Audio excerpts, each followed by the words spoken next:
Finn Smith, George Ford or Marcus Smith? Panel of experts weigh up Steve Borthwick's biggest selection decision.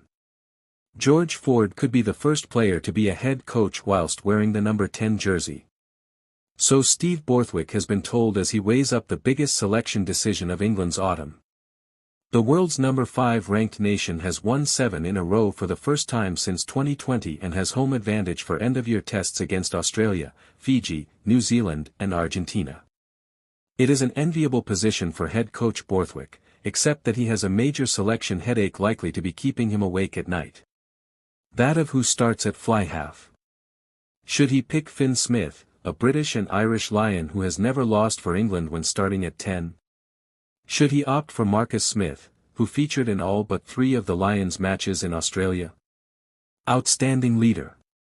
Or should he keep faith with Ford, who did not make the Lions tour at all but captained England on their July tour of the Americas and was outstanding as player and leader in 3 successive wins?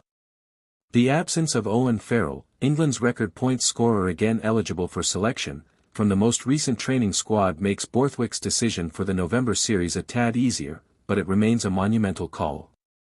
Ford, who spearhead Sale Sharks' attack against Newcastle on Friday, has already caught the eye this season. Indeed, an England rugby post on social media, advertising hospitality packages, chose to use him as the main image. This weekend is the first opportunity the Smiths get to have a say, with the Lions finally uncaged after their enforced rest. Finn takes on Leicester in the East Midlands Derby at Northampton, Marcus locks horns with Saracens at Harlequins. Decision day is approaching, so to help Borthwick with his thinking, Planet Rugby has brought together a panel of experts to weigh up the merits of the candidates. Dan Biggar played fly half for Wales on 112 occasions and wore the number 10 jersey in all 3 tests for the 2021 Lions. Freddie Burns won 5 England caps at fly half between 2012 to 14. Hugo Money and David Flatman played fly half only in their dreams, but the former Red Rose duo are respected pundits for TNT Sports, who will broadcast England's autumn games at Allianz Stadium, Twickenham. Let me start by saying I love George Ford as a player, I really do. He's been written off, he's taken a load of flack, but time after time he's delivered in big games, big moments, for club and country.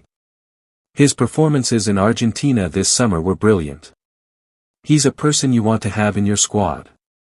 It's probably going to be between him and Finn Smith for the starting position, and that is such a tough call because Finn hasn't done anything wrong in that England shirt. Handed his first start at 10 after England lost their Six Nations opener in Ireland, he steered them to 4 straight wins. He did everything right in that position, getting England on the front foot and playing nice rugby. Then the Lions pick him and he does not get as much game time as he would have liked. Had they not, Finn starts England's 2 tests in Argentina and continues to build his team. Everybody knows what George can do. There's no disputing that. He's a test match player, his game tailor-made to international rugby. He has a strong kicking game, he's tactically brilliant, he runs the game and he's got the presence. When he slots into a team, that team becomes his. The big question, which Steve and George will have to decide amongst themselves, is can he hang on until the next World Cup in 2027? Because, at 23, 9 years George's junior, you know Finn will. Steve made a big call in the Six Nations by bringing Finn in and rejigging the backline a little bit. You've got to wonder, was that a plan for the next World Cup? And if that is the case, I think you have to give Finn probably the next 12 months and say, okay, you are our guy. England know they also have George, Owen and Marcus. But I think you have to go all in on someone at this point, give Finn a really good go. Give him time to make the team his and, also, to grow with the team. Finn doesn't have Ford's 102 cap, year-on-year experience. So for me he needs to be given the keys now and told, this is your team. Because it's a lot harder for Finn to come in off the back of George playing and make it his team than it is the other way round. Freddie Burns. If you're talking credit in the bank, that 10 shirt right now is 40's and Finn and Marcus are going to have to go and get it off at him. I know they were away with the Lions and I know 40 is much older than them both, but, with his experience and his sharpness, he's probably seeing and reading the game the best he ever has. When you're in a specialist position like 10, that's absolute gold. The year we had together at Leicester, I learned so much from him. I'd like to think he maybe picked up a little bit from me, but that was probably more how to dance around the gym naked rather than anything on a rugby pitch.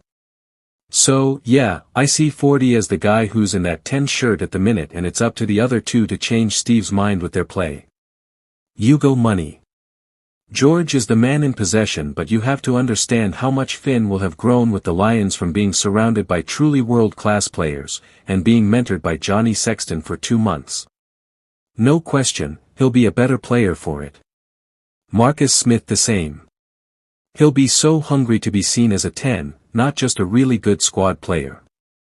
What a great place for England to be. The job of an international coach is to spin 2 plates.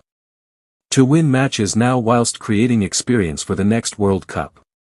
And at some point, Steve knows, George and Owen aren't going to be there. There is no doubt in my mind George will still be at the top of his game come the 2027 World Cup. His rugby IQ is incredible.